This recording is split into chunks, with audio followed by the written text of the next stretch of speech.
ನಮಸ್ಕಾರ ವೀಕ್ಷಕರೇ. ಹೊಸ ವರ್ಷದ ಮೊದಲ ತಿಂಗಳಲ್ಲೇ ಜಾಗತಿಕ ಮಟ್ಟದಲ್ಲಿ ಹೊಸ ಸುನಾಮಿ ಎದ್ದಿದೆ. ಅಮೆರಿಕದ ಅಧ್ಯಕ್ಷ ಸ್ಥಾನಕ್ಕೆ ಭಾರತದ ಮಿತ್ರ ಡೊನಾಲ್ಡ್ ಟ್ರಂಪ್ ಅಧಿಕೃತವಾಗಿ ಕುಳಿತಿದ್ದಾರೆ.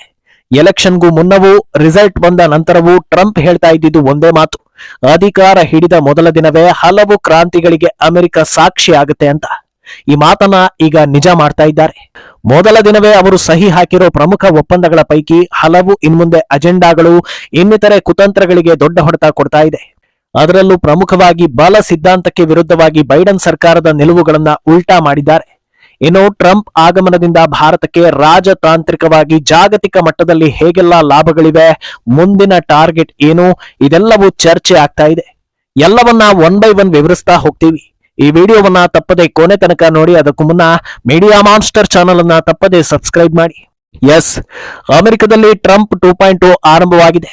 ಪ್ರಸ್ತುತ ಪರಿಸ್ಥಿತಿಯಲ್ಲಿ ಟ್ರಂಪ್ ಅಧ್ಯಕ್ಷತೆ ಅಥವಾ ಜಾಗತಿಕ ಮಟ್ಟದಲ್ಲಿ ಸಮಾನ ಮನಸ್ಕರ ಆಡಳಿತ ಯಾಕೆ ಮುಖ್ಯ ಅನ್ನೋದನ್ನ ನಮ್ಮ ಚಾನೆಲ್ನಲ್ಲಿ ಹೇಳೋದರ ಜೊತೆಗೆ ಪ್ರಪಂಚದ ಇನ್ನೂ ಸಾಕಷ್ಟು ಚಾನೆಲ್ಗಳು ಹೇಳ್ತಾ ಬಂದಿವೆ.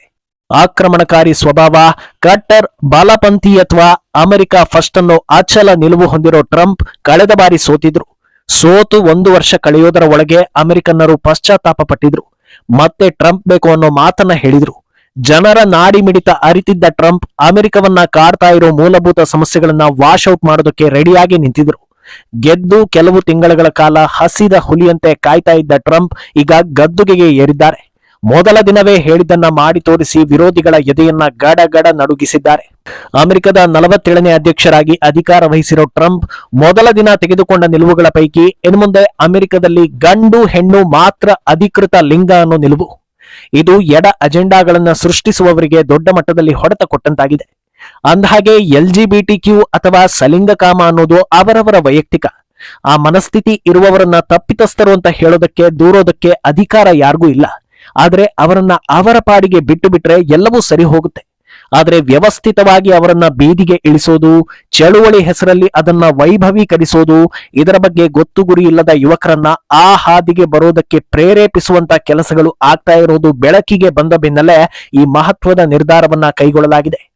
ಅಸ್ವಾಭಾವಿಕತೆಯನ್ನ ಪ್ರಮೋಟ್ ಮಾಡೋದರ ಹಿಂದೆ ಹಲವು ದೇಶದ್ರೋಹಿ ಕನೆಕ್ಷನ್ಗಳು ಇವೆ ಅನ್ನೋದನ್ನ ಅರಿತು ಈ ನಿರ್ಧಾರಕ್ಕೆ ಬರಲಾಗಿದೆ.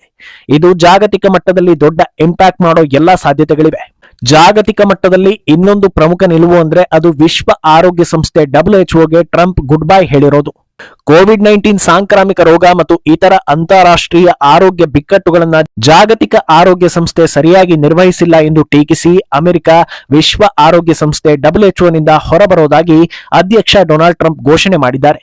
WHO ಸದಸ್ಯ ರಾಷ್ಟ್ರಗಳ ಅನುಚಿತ ರಾಜಕೀಯ ಪ್ರಭಾವದಿಂದ ಸ್ವತಂತ್ರವಾಗಿ ಕಾರ್ಯನಿರ್ವಹಿಸಲು ವಿಫಲವಾಗಿದೆ.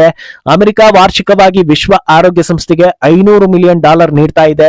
ಆದ್ರೆ 140 ಕೋಟಿ ಜನಸಂಖ್ಯೆ ಇರೋ ಚೀನಾ ಬರೀ $39 ಹಣವನ್ನ ಮಾತ್ರ ನೀಡ್ತಾ ಇರೋದು ಅನ್ಯಾಯ ಅಂತ ಟ್ರಂಪ್ ಹೇಳಿದ್ದಾರೆ. ವಿಶ್ವ ಆರೋಗ್ಯ ಸಂಸ್ಥೆ ನಮ್ಮನ್ನ ಕಿತ್ತು ತಿಂದಿದೆ, ಎಲ್ಲರೂ ಅಮೆರಿಕವನ್ನ ಕಿತ್ತು ತಿಂತಾ ಇದ್ದಾರೆ, ಇನ್ನು ಮುಂದೆ ಹೀಗೆ ಆಗೋದಿಲ್ಲ ಅಂತ ಆದೇಶಕ್ಕೆ ಸಹಿ ಹಾಕೋ ಮುನ್ನ ಟ್ರಂಪ್ ಹೇಳಿಕೆ ಕೊಟ್ಟಿದ್ದಾರೆ. ಕೋವಿಡ್-19 ಬಂದಾಗ್ಲೇ ಇದು ಚೀನಾ ವೈರಸ್ ಅಂತ ಅನೌನ್ಸ್ ಮಾಡಿ ಅಂತ ಟ್ರಂಪ್ ಸಾಕಷ್ಟು ಸಲ ಹೇಳಿದ್ರು.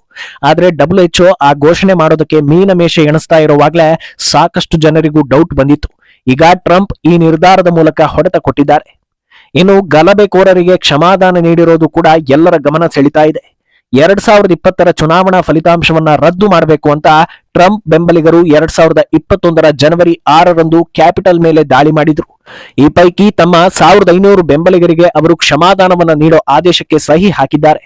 ಈ ಮೂಲಕ ತಮ್ಮ ಬೆಂಬಲಿಗರ ಪರ ಸದಾ ನಾನು ಇದ್ದೇ ಇರ್ತೀನಿ ಅನ್ನೋ ಭರವಸೆಯನ್ನ ಕೊಟ್ಟು ನಂಬಿಕೆಯನ್ನ ಗಿಟ್ಟಿಸಿಕೊಂಡಿದ್ದಾರೆ. ಇನ್ನೊಂದೆಡೆ ಪ್ಯಾರಿಸ್ ಹವಾಮಾನ ಒಪ್ಪಂದದಲ್ಲಿ ಅಮೆರಿಕ ಇರೋದಿಲ್ಲ ಅನ್ನೋ ಆದೇಶಕ್ಕೂ ಕೂಡ ಟ್ರಂಪ್ ಸೈನ್ ಮಾಡಿದ್ದಾರೆ. ಆ ಮೂಲಕ ತಮ್ಮ ಮೊದಲ ಅವಧಿಯ ಕ್ರಮವನ್ನ ಪುನರಾವರ್ತಿಸಿದ್ದಾರೆ. ಇದರಿಂದಾಗಿ ಗ್ರೆಟಾ ಥನ್ಬರ್ಗ್ ರೀತಿಯ ಅಜೆಂಡಾ ಹೊತ್ತು ಬರೋ ಹೋರಾಟಗಾರರಿಗೆ ಹಾಗೂ ಅದನ್ನ ಮಾಡಿಸುವವರಿಗೆ ಸರಿಯಾದ ಹೊಡೆತ ಬಿದ್ದಿದೆ ಅಂತ ಹೇಳಲಾಗ್ತಾ ಇದೆ. ವಿಶ್ವದಾದ್ಯಂತ ಹವಾಮಾನ ವೈಪರೀತ್ಯಗಳು ಹೆಚ್ಚುತ್ತಿರುವಾಗ ಹವಾಮಾನ ಬದಲಾವಣೆಯನ್ನ ಪರಿಹರಿಸುವ ಜಾಗತಿಕ ಪ್ರಯತ್ನಗಳ ವಿರುದ್ಧ ಅವರ ಪ್ರತಿಭಟನೆಯ ನಿಲುವನ್ನ ಈ ಕ್ರಮ ಮತ್ತಷ್ಟು ಒತ್ತಿ ಹೇಳ್ತಾ ಇದೆ ಅಂತ AFP ವರದಿ ಮಾಡಿದೆ. ಇದರ ಜೊತೆಗೆ ಕ್ಯೂಬಾ ವಿಚಾರದಲ್ಲೂ ಮಹತ್ವದ ನಿರ್ಧಾರವೊಂದನ್ನ ಟ್ರಂಪ್ ತೆಗೆದುಕೊಂಡಿದ್ದಾರೆ. ಭಯೋತ್ಪಾದನೆಯನ್ನ ಪ್ರಾಯೋಜಿಸುವ ರಾಷ್ಟ್ರಗಳ ಕಪ್ಪು ಪಟ್ಟಿಯಿಂದ ಕ್ಯೂಬಾವನ್ನ ತೆಗೆದುಹಾಕುವ ಜೋ ಬೈಡನ್ ಅವರ ನಿರ್ಧಾರವನ್ನ ಅಮೆರಿಕ ಅಧ್ಯಕ್ಷ ಡೊನಾಲ್ಡ್ ಟ್ರಂಪ್ ರದ್ದುಗೊಳಿಸಿದ್ದಾರೆ. ಕೈದಿಗಳನ್ನ ಮುಕ್ತಗೊಳಿಸುವ ಒಪ್ಪಂದದ ಭಾಗವಾಗಿ ಕೆಲವೇ ದಿನಗಳ ಹಿಂದೆ ಈ ಕ್ರಮವನ್ನ ಘೋಷಣೆ ಮಾಡಲಾಗಿತ್ತು. ಕ್ಯೂಬಾದ ಅಧ್ಯಕ್ಷ ಮಿಗುಯೆಲ್ ಡಯಾಸ್ ಕ್ಯಾನಲ್ ಕೆರಿಬಿಯನ್ ರಾಷ್ಟ್ರವನ್ನ ಮತ್ತೆ ಅಮೆರಿಕದ ಭಯೋತ್ಪಾದನಾ ಪ್ರಾಯೋಜಕರ ಪಟ್ಟಿಗೆ ಸೇರಿಸಿದ್ದಕ್ಕಾಗಿ ಹೊಸದಾಗಿ ಅಧಿಕಾರ ವಹಿಸಿಕೊಂಡ ಅಮೆರಿಕದ ಅಧ್ಯಕ್ಷ ಡೊನಾಲ್ಡ್ ಟ್ರಂಪ್ರನ್ನ ಟೀಕೆ ಮಾಡಿದ್ರು. ಇದು ದುರಹಂಕಾರ ಮತ್ತು ಸತ್ಯದ ನಿರ್ಲಕ್ಷ್ಯದ ಕೃತ್ಯ ಅಂತ ಕರೆದಿದ್ದಾರೆ. ಅಲ್ಲದೆ ಮೆಕ್ಸಿಕೋ ಗಡಿಯಲ್ಲಿ ನ್ಯಾಷನಲ್ ಎಮರ್ಜೆನ್ಸಿಯನ್ನ ಘೋಷಣೆ ಮಾಡಿ ಅಲ್ಲಿರೋ ಕ್ರಿಮಿನಲ್ಗಳನ್ನ ಆಚೆಗೆ ಅಟ್ಟೋ ಮಹತ್ವದ ನಿರ್ಧಾರಕ್ಕೆ ಸಹಿ ಹಾಕಿದ್ದಾರೆ. ಈ ಮೂಲಕ ಇನ್ನು ಮುಂದೆ ಅಮೆರಿಕದಲ್ಲಿ ಅಕ್ರಮ ನುಸುಳುಕೋರರಿಗೆ ಜಾಗ ಇಲ್ಲ ಅನ್ನೋ ಮೆಸೇಜ್ ಅನ್ನ ಬಹಳ ಪರಿಣಾಮಕಾರಿಯಾಗಿ ಕನ್ವೆ ಮಾಡಿದ್ದಾರೆ. ಟ್ರಂಪ್ ಮೇಲೆ ದೊಡ್ಡ ಮಟ್ಟದಲ್ಲಿ ಜನರ ನಿರೀಕ್ಷೆ ಇದ್ದಿದ್ದು ಇದೆ.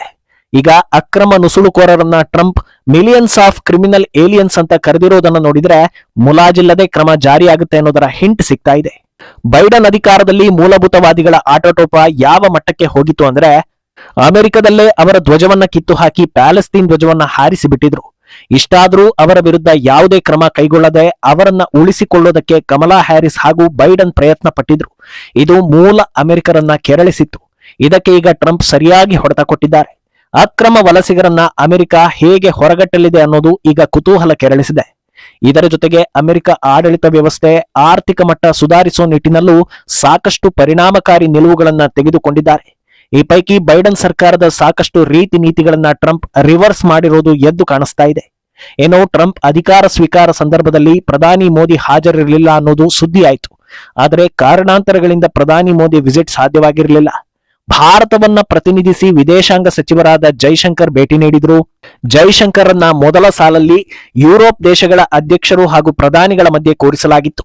ಅಲ್ಲಿ ಅವರಿಗೆ ನೀಡಿದ್ದ ಆದ್ಯತೆ ಸ್ಥಾನಮಾನ ಭಾರತ ಹಾಗೂ ಅಮೆರಿಕ ಬಾಂಧವ್ಯ ಎಷ್ಟು ಗಟ್ಟಿಯಾಗಿದೆ ಅಂತ ಸೂಚಿಸ್ತಾ ಇತ್ತು ಅನ್ನೋ ನಿಟ್ಟಿನಲ್ಲಿ ಚರ್ಚೆಗಳಾಗ್ತಾ ಇವೆ.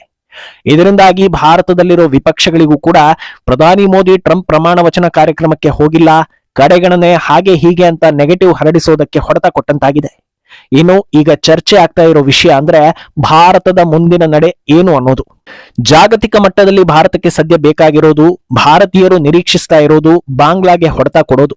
ಸದ್ಯ ಭಾರತ ಸರ್ಕಾರ ಸಾಧ್ಯವಾದಷ್ಟು ಮಟ್ಟಿಗೆ ಬಾಂಗ್ಲಾವನ್ನ ಕಟ್ಟಿ ಹಾಕೋ ಕೆಲಸ ಮಾಡ್ತಾ ಇದ್ರು. ಅಲ್ಲಿನ ಹಿಂದೂಗಳ ಪರಿಸ್ಥಿತಿ ಸುಧಾರಿಸಿರೋ ಬಗ್ಗೆ ಯಾವ ಒಂದು ಮಾಹಿತಿ ಕೂಡ ಬರ್ತಾ ಇಲ್ಲ. ಇಷ್ಟು ದಿನ ಯೂನಸ್ ಬೆನ್ನಿಗೆ ಬೈಡನ್ ಹಾಗೂ ಸೋರೋಸ್ನಂತ ವಿಷ ಜಂತುಗಳು ಇದ್ರು ಅನ್ನೋದನ್ನೇ ಎಲ್ಲರೂ ನಂಬ್ಕೊಂಡಿದ್ರು.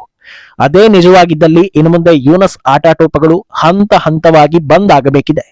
ಜಾಗತಿಕ ಮಟ್ಟದಲ್ಲಿ ಬಾಂಗ್ಲಾಗೆ ಹೊಡೆತ ಕೊಡೋದಕ್ಕೆ ಟ್ರಂಪ್ ಭಾರತದ ಕೈ ಜೋಡಿಸ್ತಾರೆ ಅಂತ ಹೇಳಲಾಗ್ತಾ ಇದೆ. ಇದೆಲ್ಲವೂ ಕೆಲವೇ ದಿನಗಳಲ್ಲಿ ನಡೆಯುತ್ತೆ ಅನ್ನೋ ನಿರೀಕ್ಷೆಗಳು ಕೂಡ ಹೆಚ್ಚಾಗ್ತಾ ಇದೆ. ಅಲ್ಲದೆ ಬೈಡನ್ ಸರ್ಕಾರ ಇದ್ದಾಗ ಭಾರತದಲ್ಲಿ ಅನ್ನ ತಿನ್ನೋ ಕೆಲವರು ವಿದೇಶಗಳಿಗೆ ಹೋಗಿ ದೇಶದ್ರೋಹದ ಕೆಲಸ ಮಾಡ್ತಾ ಇದ್ರು. ಅದೆಲ್ಲದಕ್ಕೂ ಬ್ರೇಕ್ ಬೀಳಲಿದೆ ಅಂತಲೂ ಅಂದಾಜಿಸಲಾಗಿದೆ. ಒಟ್ನಲ್ಲಿ ಟ್ರಂಪ್ ಅಧಿಕಾರ ಹಿಡಿದಿರೋದು ಜಾಗತಿಕ ಮಟ್ಟದಲ್ಲಿ ಹಲವು ಬದಲಾವಣೆಗಳಿಗೆ ಸಾಕ್ಷಿಯಾಗೋದು ಶತಸಿದ್ಧ. ಭಾರತಕ್ಕೆ ಅನುಕೂಲ ಆಗೋದು ಶತಸಿದ್ಧ. ದೇಶದ್ರೋಹಿಗಳಿಗೆ ಹಿನ್ನಡೆ ಆಗೋದು ಅಷ್ಟೇ ನಿಜ ಅನ್ನೋದು ಜನರ ನಂಬಿಕೆ. ಆದ್ರೆ ಈ ಅವಕಾಶದಿಂದ ಉಭಯ ದೇಶಗಳಿಗೆ ಒಳ್ಳೆಯ ಆಲೋಚನೆಗಳಿಗೆ, ಜನರ ಜೀವನ ಮಟ್ಟ ಸುಧಾರಣೆಗೆ ಹೆಚ್ಚಿನ ಅನುಕೂಲ ಆಗಲಿ ಅನ್ನೋದು ನಮ್ಮ ಆಶಯ. ಈ ಬಗ್ಗೆ ನಿಮ್ಮ ಅಭಿಪ್ರಾಯವನ್ನ ತಪ್ಪದೇ ಕಾಮೆಂಟ್ ಮೂಲಕ ತಿಳಿಸಿ.